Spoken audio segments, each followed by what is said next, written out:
Video ini merupakan kelanjutan dari part sebelumnya. Dorian memaksa ingin bertemu Orochidopo. Boleh aja, asal dia ngelepas sepatunya, ucap Katsumi. Dengan segera, Dorian ngelepas sepatunya dan dikasih bonus tendangan geledek, colokin mata, dan gantungan manja yang ngebuat Katsumi tak berdaya. Beruntung, Katsumi mampu lepas dan ngasih serangan balik hingga ngebuat Dorian rebahan.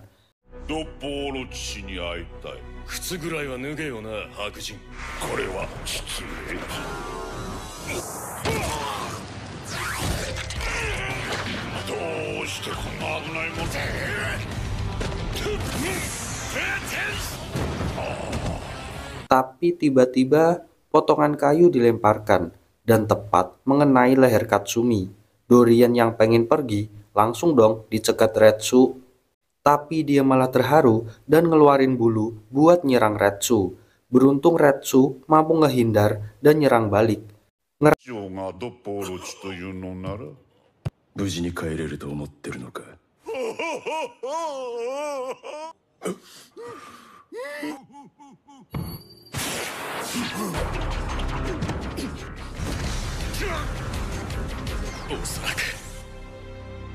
Ngerasa terjepit karena bikin kekacauan di kandang lawan, Dorian terpaksa mundur pakai trik murahan. Cerita balik ke sekolahan. Hari ini bakal ada tes fisik. Hal yang baru pertama kali Baki rasain. Makanya dia bingung dengan semua instruksi dari guru penjas ini. Tapi Baki ngelakuin semua pakai naluri dan sepenuh hati. Dan hasilnya malah ngebuat sang guru bingung. Karena semua kejadian di luar Nurul itu nggak bisa dinilai. Hingga kini waktunya lari 1500 meter. Baki sih pede bakal jadi juara. Sang guru juga ngasih tahu kalau terus-terusan begini dia nggak akan lulus ujian. Sadar ini kesempatan terakhir, dia nyoba buat ngerahin segalanya dan mecahin rekor dunia di tes kali ini.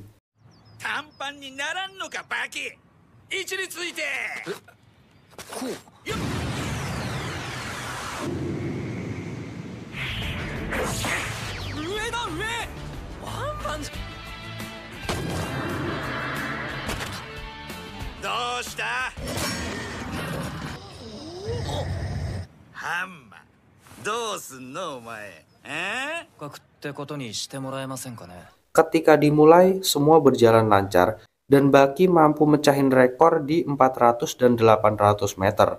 Tapi menyentuh jarak 1000 meter, Baki mulai mengalami kejang otot. Dan akhirnya, dia malah finish paling terakhir. Namun sang guru tetap meluluskannya. Baki pun ngerasa mungkin dia nggak akan cocok jadi atlet seterusnya.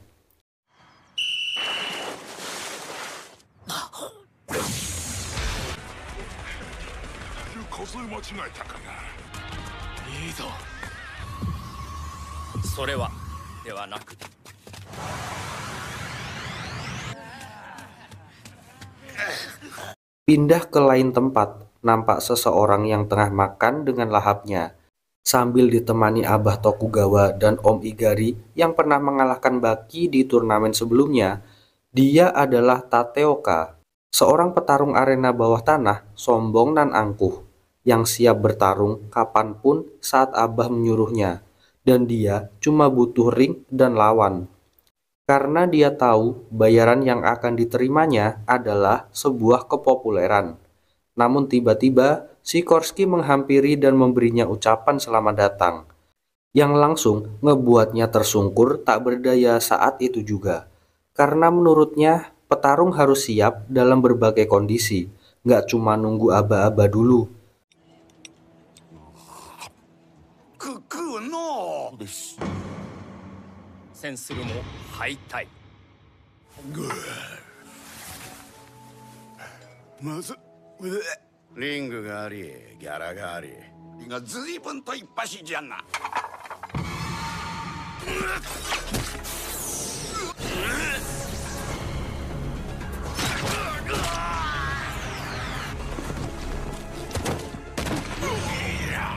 Om Igari yang gak terima mencoba untuk mengajaknya duel.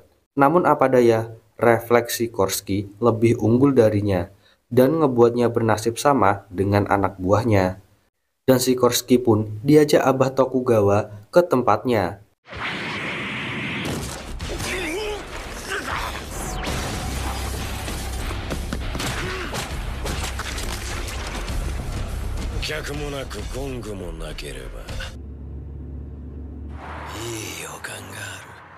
Scene lanjut ke Spek yang lagi-lagi kabur entah kemana.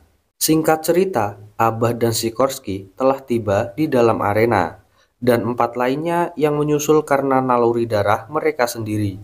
Tanpa disangka-sangka oleh Abah, Baki juga mendatangi arena itu. Dia nggak sendiri, dia ditemani 4 orang lainnya yang juga udah siap memberikan mereka kekalahan seperti yang mereka cari selama ini.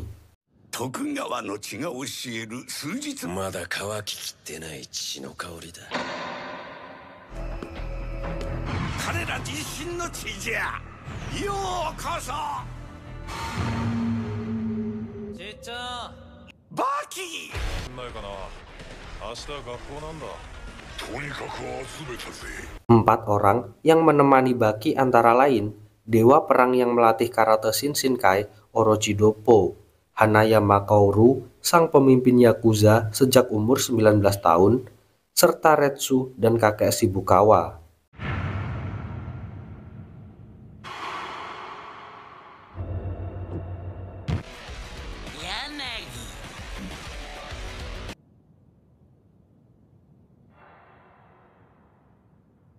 Abah menceritakan kalau dia baru kelar menggelar turnamen untuk mencari petarung terbaik di antara yang paling baik.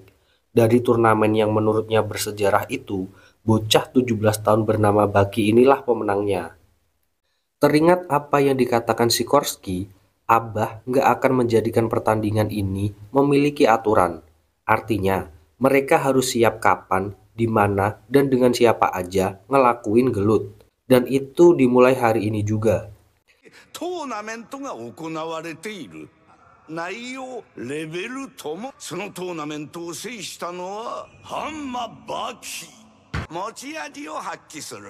Mengetahui sistemnya begitu, Baki milih pamit undur diri karena besok ada kelas pagi, bersamaan dengan Abah Tokugawa yang membubarkan para peserta.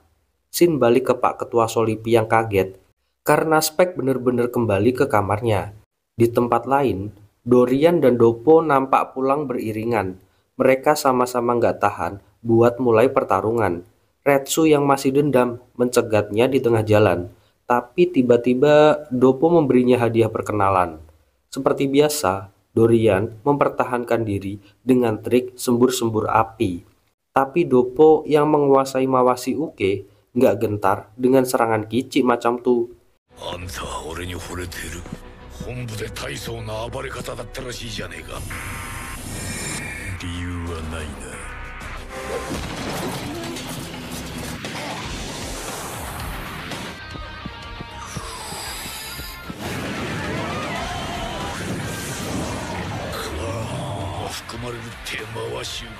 Di tempat lain, Sikorsky dihadang oleh Igari yang sempat ia lukai. Kali ini dia nggak sendiri. Dia ngajak beberapa anak buahnya dan berniat balas dendam padanya. Balik ke Doppo yang tangannya tiba-tiba terputus karena ulah Dorian. Ternyata dia sengaja mengalah saat diserang Doppo, hanya untuk memasang kawat tipis yang berbahan titanium super tajam dan gak kasat mata.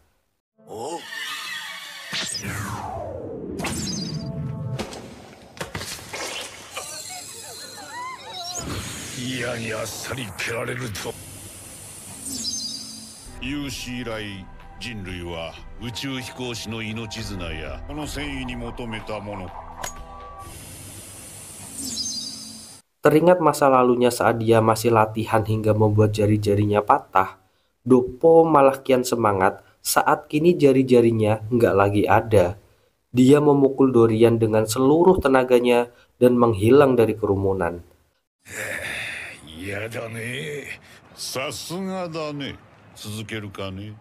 Grandmaster. 束ねた竹に抜き手かますんだが何度脱臼と骨折を繰り返して夢が叶ったぜ。Balik lagi ke Sikorsky yang kini udah disekap di ring oleh anak buah Igari. Dengan emosi pula, Igari memberondong tepat di dadanya. Tapi dia tahu bahwa Sikorsky dari tadi hanyalah berpura-pura. Kini, Sikorsky benar-benar marah dan tanpa ampun nyerang dua anak buah Igari. Dalam keadaan kejepit, Igari akhirnya nyerah dan mengakui kekuatan Sikorsky. Walaupun sampai bersujud, Sikorsky nampak nggak bisa memaafkannya dan benar-benar ingin menghabisi dengan cara paling keji. こういう時いいっすよね。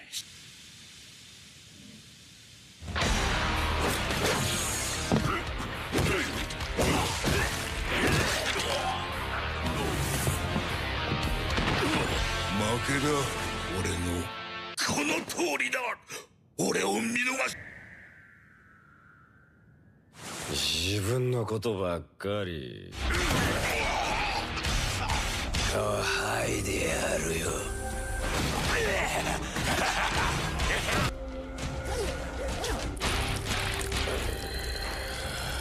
Scene lanjut menyoroti baki yang sedang berjalan dengan seorang wanita bernama Kazue Matsumoto.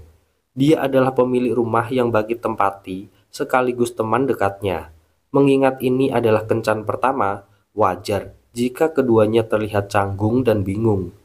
Meski ada sedikit bug yang mengganggu, mereka akhirnya bisa menikmati hari berdua, mulai dari yang awalnya makan, beli pakaian, hingga akhirnya gandengan tangan. バキ君の口からデートだなんて。隣に住んでる者同士だとさ。するかな。すみません。通るよ。いいね。